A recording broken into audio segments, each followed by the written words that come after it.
নমস্কাৰ, মোৰ নাম মোহন মইনুল হক।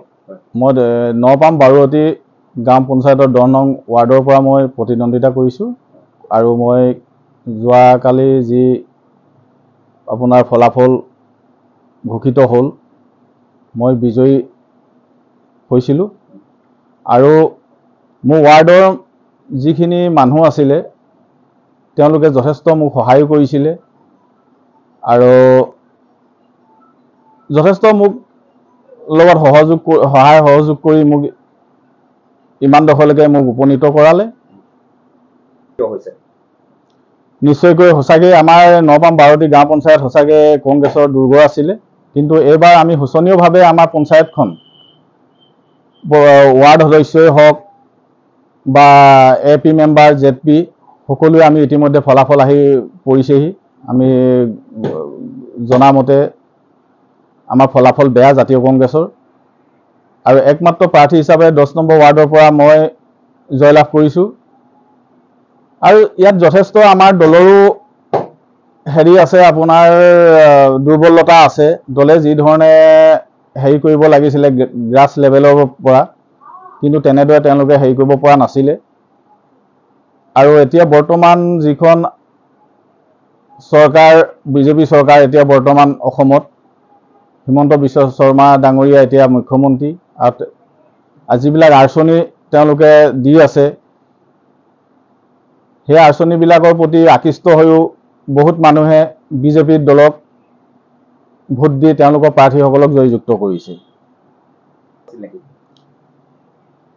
সেইটো মই তেনেকৈ ক'বলৈ নাযাওঁ। আপোনাৰ স্থিতি মানে কি, তেখেতেও যথেষ্ট আমাক হেৰি কৰি আছিলে, কিন্তু তেওঁ যেনেদৰে কৰিব লাগিছিলে তেনেকৈ কৰিব পৰা নাছিলে হয়তো।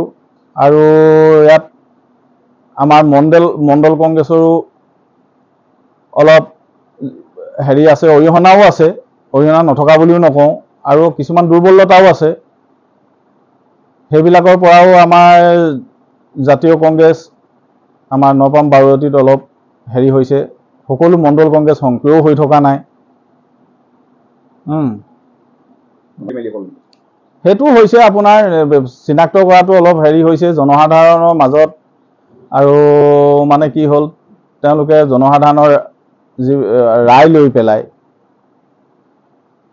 তেওঁলোকে প্ৰাৰ্থিত্ব প্ৰক্ষেপ কৰিব লাগিছিলে, তেনেদৰে তেওঁলোকে মোৰ মতে তেনেকৈ কৰা নাছিলে। সেইবিলাকৰ ফালৰ পৰা এটা দুৰ্বলতা আছে আমাৰ কংগ্ৰেছ দলৰ। এই মুহূৰ্তত যিহেতু আপুনি জয়ী হৈছে, জয়ী হৈ পেলাই আপুনি এজন হেভি ৱেইট প্ৰাৰ্থীৰ লগত প্ৰতিদ্বন্দ্বিতা কৰি পেলাই জয়ী হৈছে, কেনেকুৱা লাগিছে? অনুভৱ কেনেকুৱা হৈছে? অনুভৱ সঁচাকৈয়ে বহুত বেলেগ এটা অনুভৱ।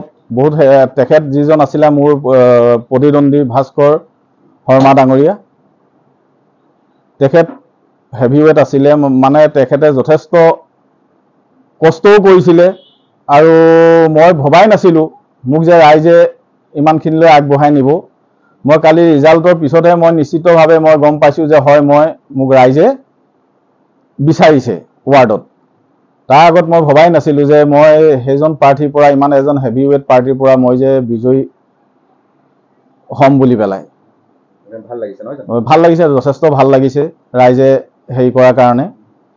ৰাইজৰো যথেষ্ট উৎসাহ আছে, অৰিহণা আছে, বহুত উৎসাহ যোগাইছিলে তেওঁলোকে। মোৰ বহুত মনে মনে বহুত মানে মোক সহায়ো কৰি আছিলে। মোৰ এতিয়া আমাৰ ৱাৰ্ডটোত এতিয়া মেইন সমস্যা হৈ আছে আমাৰ পানীৰ সমস্যাটো। মই অনাগত দিনত মই আমাৰ মাননীয় বিধায়ক মহোদয়কো মই অৱগত কৰাইছোঁ, আৰু এতিয়া মই যেতিয়া পঞ্চায়তৰ পৰা ৱাৰ্ডৰ প্ৰতিনিধি হৈ মই জিকিছোঁ, মই আকৌ এইটো পঞ্চায়তত মই উত্থাপন কৰিম যে পানী আমাৰ 10 নম্বৰ ৱাৰ্ডৰ মানুহে খোৱা পানীৰ কাৰণে যথেষ্ট অভাৱ অনুভৱ কৰি আহিছে, আৰু এইটো মোৰ প্ৰথম পদক্ষেপ হ'ব। বাকী আৰু যিবিলাক আঁচনি আহিব সেইবিলাক মই সঠিক ৰূপে যিসকলে পাব লাগে মই নিশ্চয়কৈ দিম বুলি মই আজি প্ৰতিজ্ঞাবদ্ধ হৈছোঁ।